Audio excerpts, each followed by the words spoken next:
ल साथीहरु यो चाहिँ सबैभन्दा ठुलो जेरी सायद यसको मूल्य लगभग 100 रुपैयाँ भन्दा अझ बढी पर्छ यसरी हेर्नुस् त घरमा बनाएर अर्गानिक जेरी कलर पनि छैन यसमा तपाईहरुले बनाएर खानु भने आफ्नो नानी बाबुहरु पनि मजाले खुसी हुने यता हेर्नुस् त दिवाक यता पारी पारी हेर्दिनुस् त hello guys welcome back to my YouTube channel साथीहरु मैले आज यो शनिबार जेरी रेसिपी बनाएर ल्याएको छु शनिबार पर्ने बित्तिकै मेरो नानी बाबुहरुले केही न केही बनाएर खाऊ बाबा भनेर आग्रह गर्दछन् मैले नानी बाबुहरुलाई एज अ फादर मात्रै होइन मैले चाहिँ प्यारेन्ट्स को अभिभावकको रूपमा पनि भूमिका निर्वाह गर्ने गरिरहेको छु यदि तपाईहरुले पनि नानी बाबुहरुलाई धम्काउने पिट्ने गर्नु भएको छ भने त्यसो नगर्नु होला किनभने उनीहरुको मनोबल नराम्रो तरिकाले खस्किन सक्छ त्यही भएर उनीहरुलाई रङ ट्र्याकमा हिड्न दिनु हुँदैन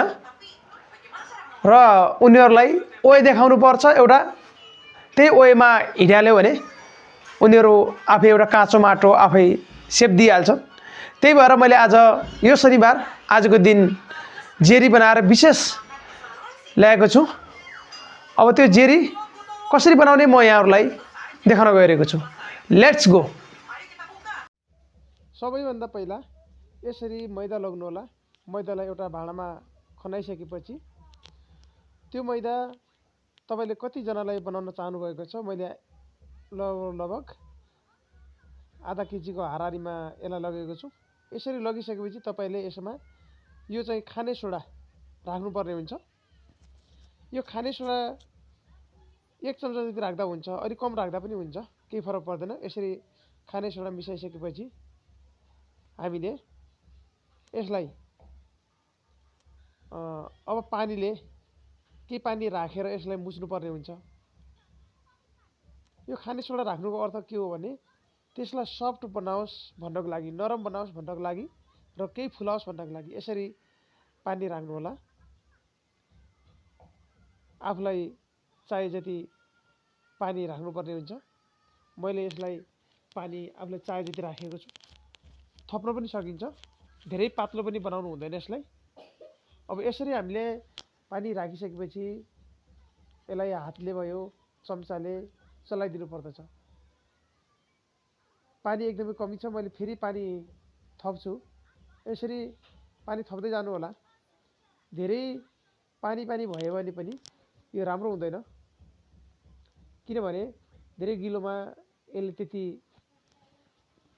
साइज लाग्दैन त्यही भएर आफुलाई चाहे अनुसारको हामीले पानी राख्नुपर्ने हुन्छ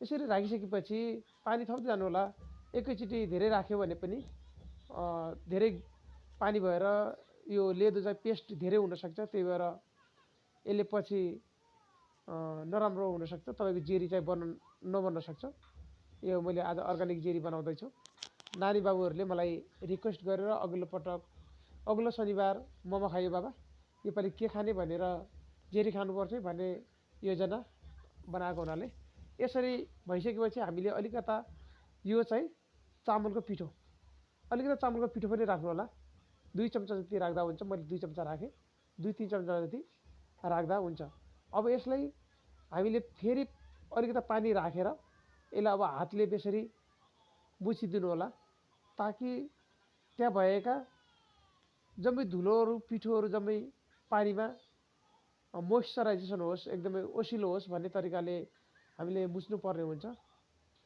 यो सेलरोटी हाले जसै गरेर मुछ्नु पर्ने हुन्छ यसरी मुछिसकेपछि हामीले यसलाई 15 देखि 20 मिनेटसम्म छोडिदिनु होला हामीले मुछिसक्ने बित्तिकै जेरी राख्न खोज्यो जेरी बनाउन खोज्यो भने यो बन्दैन किनभने जुन हामीले प्रयोग गरेको खाने सोडा हो त्यो खाने सोडाले यसलाई नरम बनाइसकेको हुँदैन र फुलाइसकेको हुँदैन यसको काम हो खाने सोडाको काम फुलाउने काम यसलाई नरम बनाउने काम चाहिँ गर्दछ यसरी भइसकेपछि बुझ्नु होला पुरै यो अझै पनि डल्लो छ यसलाई पानी थप्दै जानु होला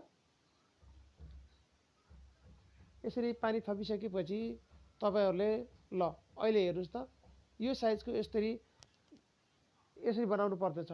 यसलाई बेसरी तपाईले चाहिँ यसलाई माथिबाट बेसरी चलाइदिन सक्नुहुन्छ यसरी हातले। अब तयार भइसक्छ। अब मैले यसलाई 15 मिनेट छोडिसकेको छु। 15 मिनेट यसरी छोड्नु होला र अब चाहिँ चिनी पानी, यो चिनी पानी धेरै राख्नु पर्दैन। तपाईले 3 कप 4 कप जति चिनी राख्यो भने त्यसको ठ्याक्कै आधा जति पानी राख्नु होला।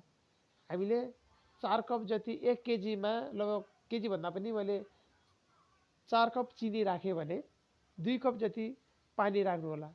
यदि 4 कप चिनी राखेर 4 कप पानी राख्नुभयो भने यो चाहिँ हुँदैन। तपाईको जेरी गिलो बन्न सक्छ, चुडिन सक्छ। त्यही भएर अब यसलाई तपाईले चाहिए अनुसार तपाईसँग पिठो कति छ त्यही अनुसारको बनाउनु होला। मैले अहिले 2 कप यसरी चिनी राखेर 1 कप पानी राख्दछु। पानी राखेर यसलाई अब यहाँ तयार भइसकेको छ। चिनी पनि अब उमाल्नु पर्यो।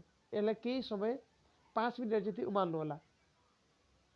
यसरी 1-2 कप जति मैले 1-1.5 कप जति राख्छु। अलिकति मात्र थपेको छु मैले पछिल्लो पटक यो। अब यति राखिसकेपछि अब यसलाई 5 मिनेट जति बेसरी बोइल गर्नु होला। बोइल गरिसकेपछि यो 5 मिनेटपछि यसलाई निकालेर राख्नु होला।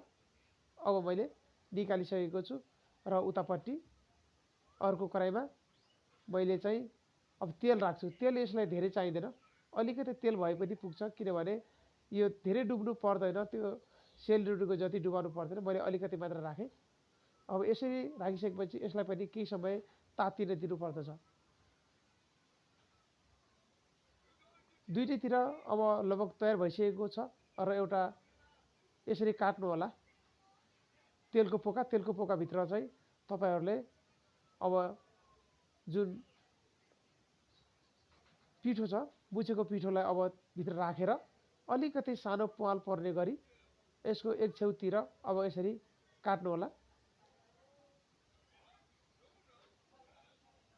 यसरी यो बनाउनमा हामी दुईजना लागिरहेका छौं, म र मेरो गृहिणी वाइफ चाहिँ यसरी मलाई उहाँले भयो कि भएन तेल तातेन भनेर ट्राई गर्दै हुनुहुन्छ। अब यसरी तयार भइसकेपछि अब मैले तयार भइसकेको छ। म जेरीको सबैभन्दा पहिलो रिसाइप यसरी तयार पार्दैछु, हेर्नु होला है। कृपया मेरो च्यानल अहिलेसम्म सब्स्क्राइब गर्नुभएको छैन सब्स्क्राइब गरिदिनु होला, लाइक एन्ड कमेन्ट गरिदिनु होला। तपाईलाई कस्तो लाग्यो भिडियो प्रतिक्रिया जनाउन नबिर्सनु होला। अहिले हेर्नुस् त मैले यहाँ यसरी बनिरहेको छ। यसरी बन्दाखेरि अब यो चाहिँ सानो साइज छ ल ठीक छ भन्ने चाहिँ मैले संकेत गरिरहेको छु। अब यसरी तातिन्छ। तातिसकेपछि अब यो जेरीलाई निकालेर हामीले चाहिँ अर्को चिनीको भाँडामा राख्नुपर्ने हुन्छ। यसरी चिनीको भाँडामा राख्दा जेरी हाम्रो तयार हुन्छ।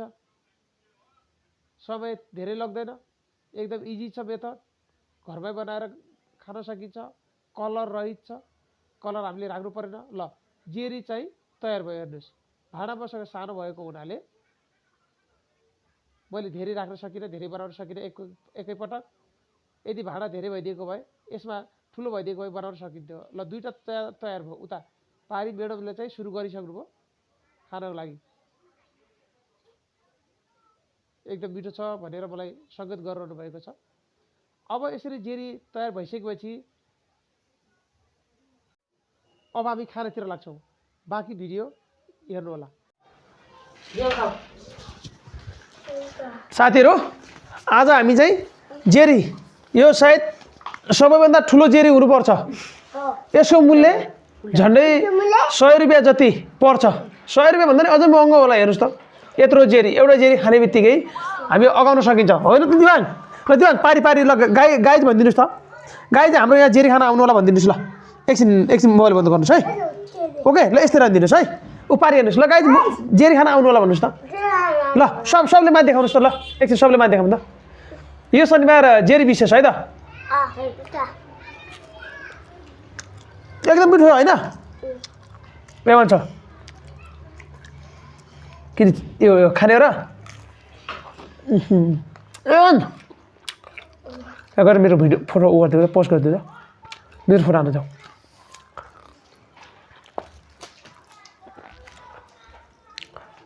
ल साथीहरू यो चाहिँ सबैभन्दा ठुलो जेरी सायद यसको मूल्य लगभग 100 रुपैयाँभन्दा अझ बढी पर्छ यसरी हेर्नुस् त घरमा बनाएर अर्गानिक जेरी कलर पनि छैन यसमा तपाईहरुले बनाएर खानु भने आफ्नो नानी बाबुहरु पनि मजाले खुसी हुने यता हेर्नुस् त दिवाङ यता पारी पारी हेर्दिनुस् त गाइज जेरी खान आउनु होला भन्नुस् त ए हामी हेर्नुस् यसरी जेरी बनाएर खान्छ आजको शनिबार जेरी खाइयो अघिल्लो शनिबार मोमो खाइयो यसरी हामी प्रत्येक शनिबार बच्चालाई खुसी पार्नको लागि केही न केही परिकारहरु रेसिपीहरु बनाएर ल्याउने गर्दछौं कृपया मेरो च्यानल कस्तो लागेको छ हेरेर प्रतिक्रिया जनाउनु होला thank you so much for the watching this video अहिलेसम्म मेरो च्यानललाई सब्स्क्राइब गर्नुभएको छैन भने सब्स्क्राइब गरिदिनु होला जेरी देखेर है त जेरी हेरेर सब्स्क्राइब